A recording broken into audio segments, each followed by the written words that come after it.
Okay.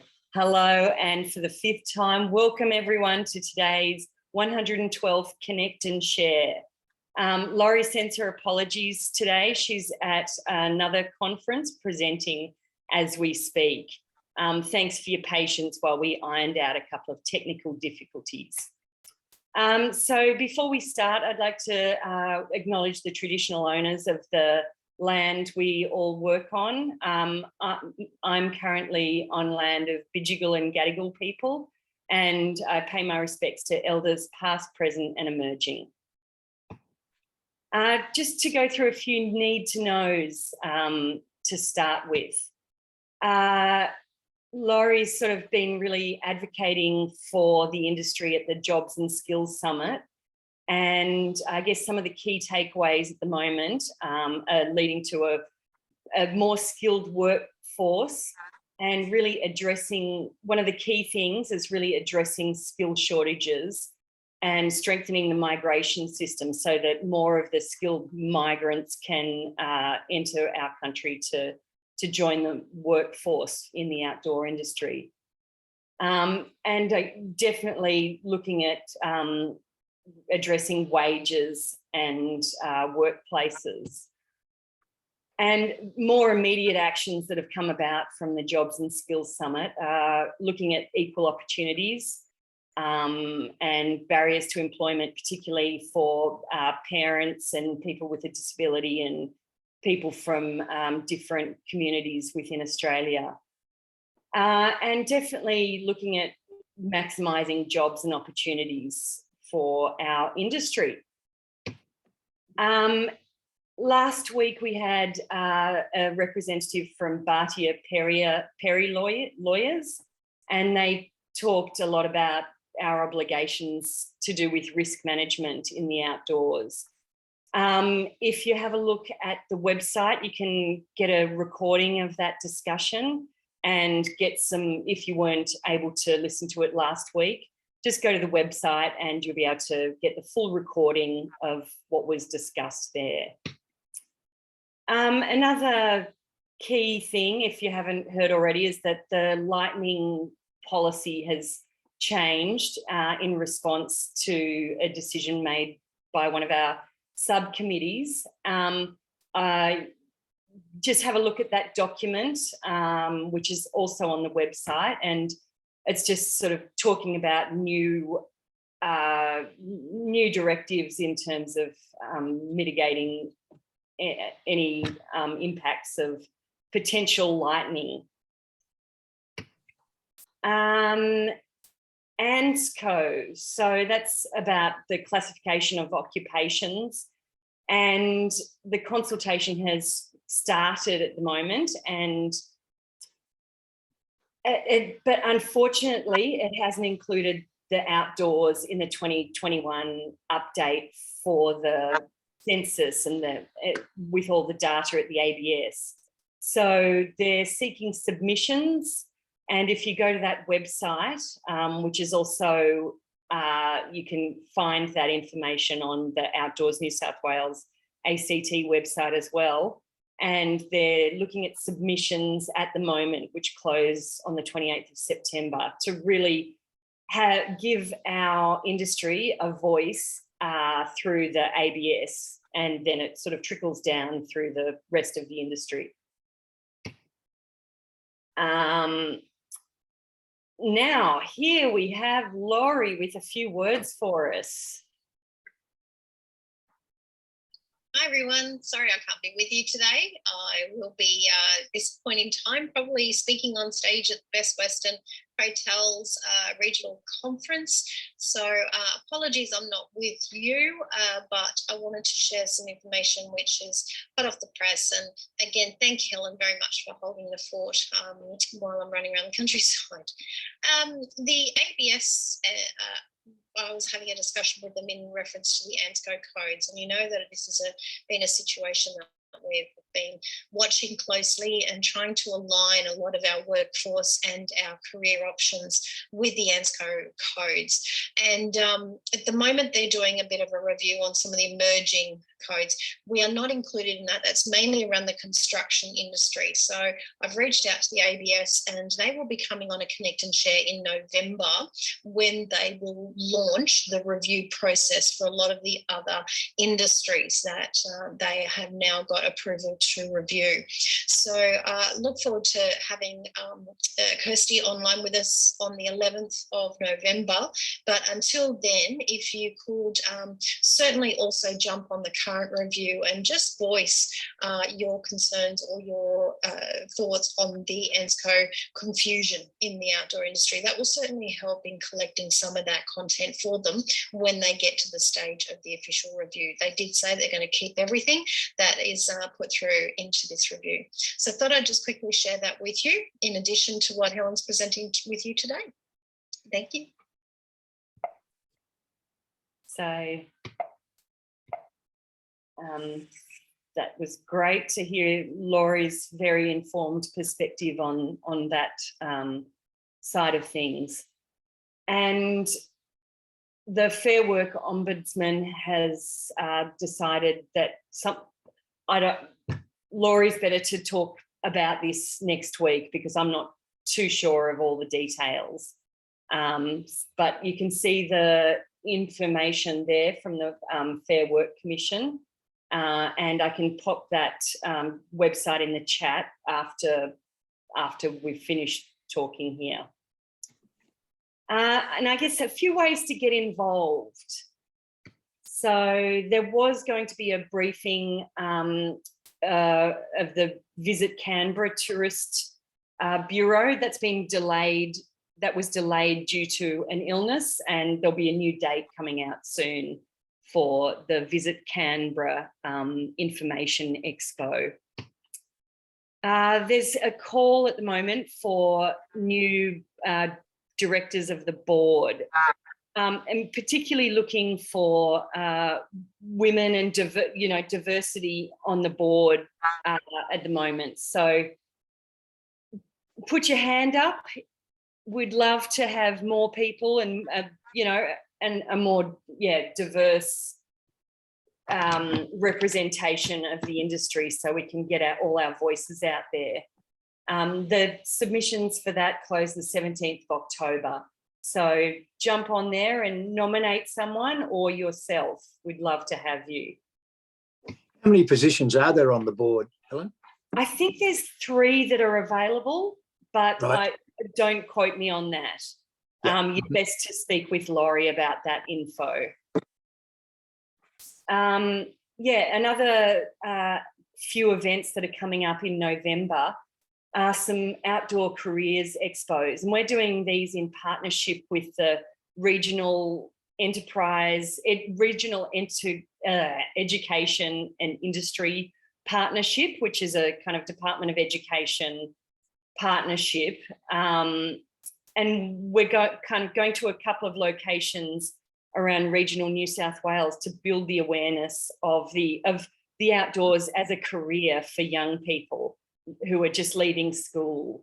So yeah, we're going to 3 different locations at the moment, and there could be more coming up.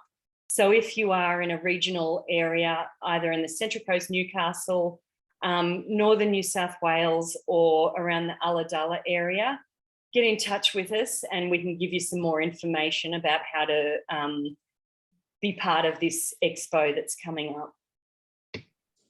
Another thing that's also just come up is National Parks and Wildlife are looking for 3 people to be part of the Audit and Compliance Committee.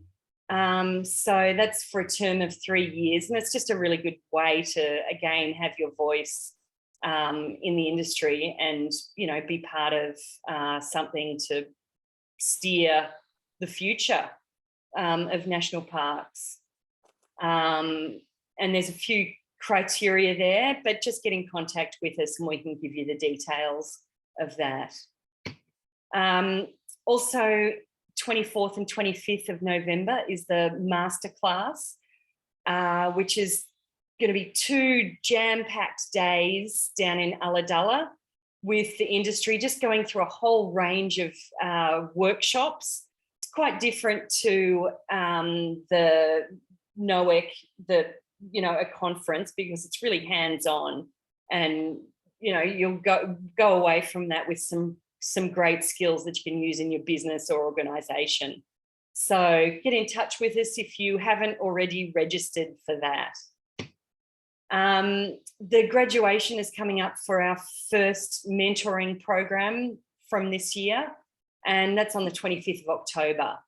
And that's been a great success, and I believe there's something like 20 mentors and 20 mentees who've gone through that program this year in New South Wales, and there's been another cohort in the ACT.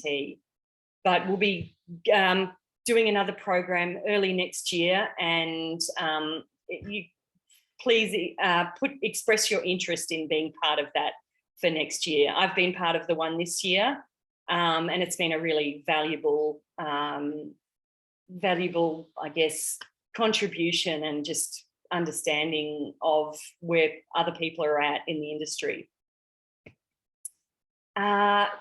Great news about the NOEC conference coming up in a couple of short weeks. It's completely sold out, as is the dinner. So hopefully I see all of you there. But the activity days on the Thursday, the 29th, there's still some places available on the activity days. And you can register for those through Blue Mountains Climbing School. So just go to their website and you can directly register for those activity days, which will be a really great chance to join others in the industry and just have a great fun day out. One thing that is happening at NOEC on the Wednesday morning at breakfast is a workshop on the climate change adaptation for the outdoor apparel and equipment kind of part of the industry. And we'd love everyone to come along and join the discussion there. And that's at the NOEC conference on the Wednesday morning. I think it starts at 7 a.m. So you can squeeze in a run before then and still make it to the breakfast. We've gone through these grants a bit over the last few weeks, but just if you haven't already heard, there's a large grant with the Regional Tourism Activation Fund, and that's for key infrastructure projects. There's also what they call a large grant, but it's a significant smaller grant with the Children and Young People Wellbeing Recovery Initiative in regional New South Wales. So that's up to $50,000 to get young people active and participating in wellbeing programs. Then there's also the Stronger Country Communities Fund, and that's grants up to $100,000, and it's closing on the 23rd of September. So have a look at that and get your application in if you think that might be of benefit to your business or organisation. And here's Laurie again to talk to us about the new membership portal, which will be a really great thing for Outdoors New South Wales and ACT to get to really showcase your business. Hi all again. I just thought I'd share with you where our membership portal is up to. We have been indicating that we've got this new tool coming for you as members of Outdoors New South Wales ACT. And we're just putting the final touches on it as we speak, hoping to launch it real soon. But I thought I'd give you a bit of a sneak peek into what you're going to see when you get your login and access to everything. So this will be your area that everything will be in. So you can see here, I've just logged in as an individual member. So as an individual, I will only see the individual membership content, whereas if you are a business or an affiliate or a large business, you will get access to a lot more content under this tab. In the advocacy area, we've got a lot of reference documents, research documents, and also some of the work that we have been doing in advocacy, recordings and so forth of media that might be of use when you're doing your own advocacy to local members or other. But certainly the reference documents and research are a great tool for you to use. From a promotional sense, we will have more in here very soon, but certainly the coverage that we are getting for the outdoor pursuits, and certainly some marketing opportunities will be coming into that section as we progress with this portal. The education side is certainly what we help you in building your business, your activities, understanding what's happening, like our Connect and Shares do every week. This is where our newsletters will be, as well as opportunities that we will have for you to be part of. So our mentoring programs, and you can see there that some of the recordings from previous sessions will now be open to all our members. So that's a great resource. Again, if you want to reflect on any particular topic, you'll be able to search for various things through that. In connection, we've obviously got our Connect and Share, which you're on now, and our weekly happy hour links, and you can see what's coming up in each of those sections. All our governance and what makes Outdoors New South Wales and ACT tick will be basically under the governance area, and we'll be updating, of course, the membership opportunities as they come about, what's actually happening, what you could get access to, and various things there. So it's coming together, still a little bit more to do in there, but the exciting thing is certainly from your profile, you'll be able to update your own contact details, keep us informed of any changes that might occur with that, as well as, various other things that you'll have access to. So I just thought I want to share that with you. So we're working hard to get this ready for you, but I wanted to give you a sneak peek. We will see you soon. Bye. Okay, we got double Laurie there. That was very exciting, and it's great. It's a great opportunity to really, get your information out there. And just a reminder that we do have footers available to add to your email signature. But now we're going to hand over to Amy Hudson from Port Macquarie Surf School, and she's been one of our program partners for the AOK program, and her partner Wayne have done a great job of getting young people out surfing with the AOK program. So I'm going to stop my share and hand over to Amy, and hopefully we don't have the technical difficulties as we did when I started my share. There we go. Okay.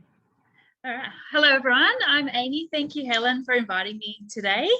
So as Helen said, that my husband and I, we own Port Macquarie Surf School, and we were really fortunate to have been contacted by Helen from Outdoors New South Wales and ACT, and introduced us to New South Wales Outdoors, as well, as we actually had never heard of it before. So that was really exciting and lovely to learn about all that you do. So we were fortunate to receive a grant and put our local students through a surf program, which we did an after school program. We had 20 kids for 4 weeks, and then another 20 kids came for another 4 weeks. And we had complete beginners, and some kids that did join us were returning customers of ours. So that ran in term 2 this year.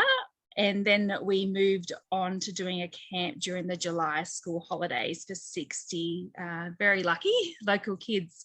So as you can, I'll show you this PowerPoint presentation that I've put together, and basically it just outlines the activities that we did with the kids and our accommodation where we stayed. And so I'll just share this with you all.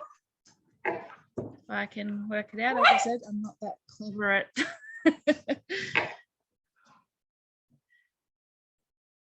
So once our kids arrived and settled in, we started off with all our icebreaker games and meeting friends, because some kids arrived and they were there by themselves, didn't know a single soul. Others came with a few friends, so that was nice for them. But we started off with this game here. It was a chocolate game. I don't know if anyone's ever played it before, but we had a big piece of chocolate in the middle, huge circle, and you had to roll the 6. If you got the 6, you ran into the center, dressed up in a minimum of 3 pieces of clothing, cut chocolate to the next person, rolled a 6, and then you were out. So that went around. There was laughs and laughs. It was really fun. So that icebreaker game worked out absolutely perfect, and I was feeling very relieved because I was thinking, oh, how's this going to go? Are the kids going to be, am I going to have kids crying in the corner because they don't know anyone? But it worked out absolutely perfect. Another really fun game that we had was we got packets of what are they Skittles, all the different colors, and the kids had to they all broke up the Skittles in packets, and when I said if you had a red Skittle, you went to the middle and you shared something about yourself. It might have been your name, the school you went to, your favorite sport, and that was another really great activity to get to know our camp friends. So once our icebreaker games were done, it was moving on to the surfing, which was what we were all here for, and what we love doing here in Port Macquarie is sharing our surf stoke with all the local kids and families and the tourists. So there's some pictures from our first surf session in the afternoon, which was lots and lots of fun. Lots of smiles. We had kids who had never ever surfed before, and by the look of it, they had actually not been to the beach too often either. So that was really rewarding as coaches to have them there and just say, this is the best thing I've ever done. So sort of still gives me goosebumps now thinking about back to some of the comments we got from the kids. So one of the other activities was some sand sculpting that we did on the beach. So and using the natural resources on the beach. So we had half our kids surfing and the other half on the beach doing beach activities, and then we switched over. So we had lots of great sand sculpting going on.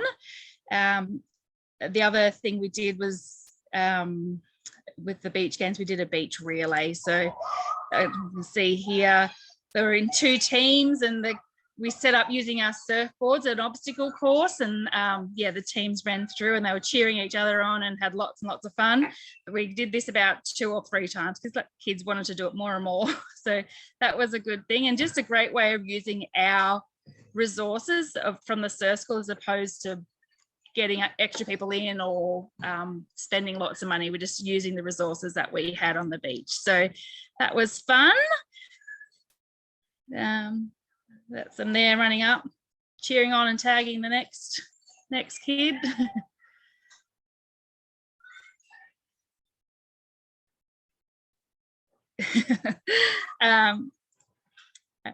Another activity we did, so this is sort of moving on to day 2 now, is we did paint your town. So we had a lady come in, a local artist, and she does a lot of after school painting and birthday parties and stuff, and she did paint your town for us. So we had, again, half the kids painting, the other half surfing.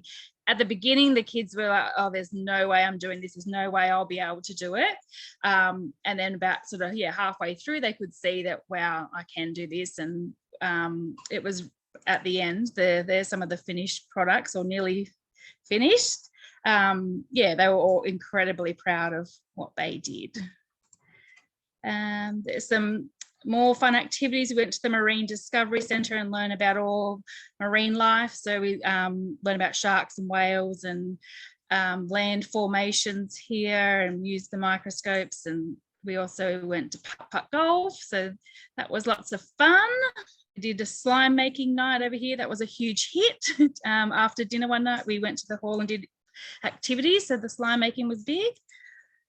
And this was our accommodation. So we had the Francis Retreat is in Bonny Hills, and that's where we stayed. So it's a school dormitory sort of style, and it's a really beautiful space. So for the minute you drive up the road, you just feel like you're in this other world. And it was a really great facility for the camp that we just did, and the food was really popular as well. The kids loved the food. So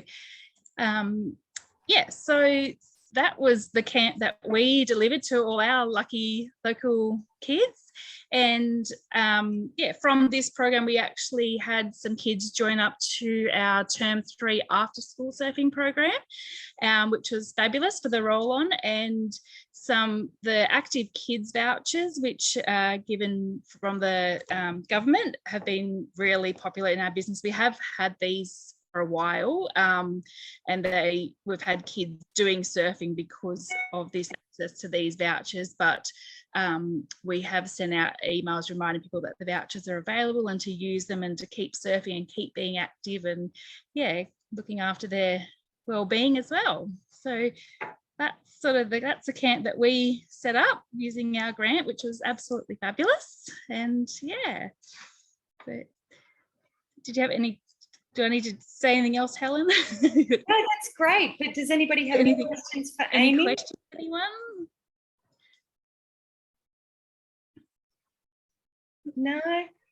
Fantastic. If there's any other providers that you have come to set up a camp, they're more than welcome to call or email us and ask questions and help with setting up their camp and their activities. So, thanks so much, Amy. That was great. Thanks and it's, Amy and Wayne, they were sort of one of the pilot programs. So they kind of went through the process from start to finish and really helped us develop all the information that we needed to be able to safely run this program in what's coming up to 12 locations in regional New South Wales. So they were instrumental in giving us feedback and working out what the processes were to get this going, and they've done an amazing job. So thank you very much, Amy. I really appreciate it. My pleasure. Thank you for asking us. It was great. Excellent. Thanks.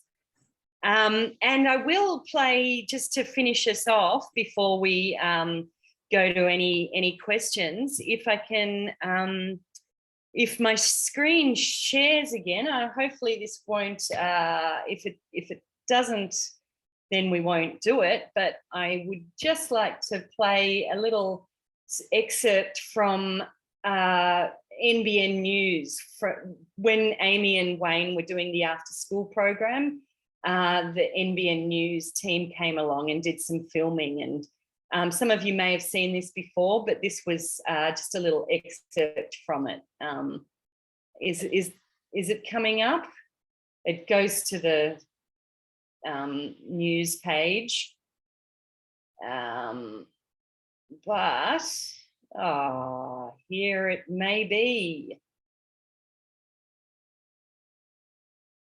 Hastings kids springing into action, some standing, others falling, but everyone was having a good time. They build that resilience by just trying and succeeding and failing, succeeding and failing, and they're just having fun out there. This week was the start of a new resilience program in Port Macquarie. Outdoors New South Wales and ACT partnering with Port Macquarie Surf School to deliver a program designed to support local children who have experienced drought, bushfires and floods in the past few years. Just that resilience to get them out. They've gone through the tough times with what we've had over the last few years with the bushfires, the droughts, the COVID, the floods. The program is aimed at inspiring locals to reconnect with outdoor recreational activities they may have missed. Surfing is a great way to do that, because you will wipe out. It's part of the course, and getting back and jumping on that surfboard. Using fun to address a spike in mental health challenges. You can be physically fit, but you also got to be mentally fit and resilient, and build skills from a young age about being resilient. Gemma Pepper, NBN News. NBN News, nightly at 6. Awesome. Thanks for that, Amy, and thanks everyone. Thanks for coming this morning, and you'll have Laurie back again next week. And hopefully I'll see most of you at the conference the week after. But we might pause the recording and just stop the recording and just go to any questions or comments or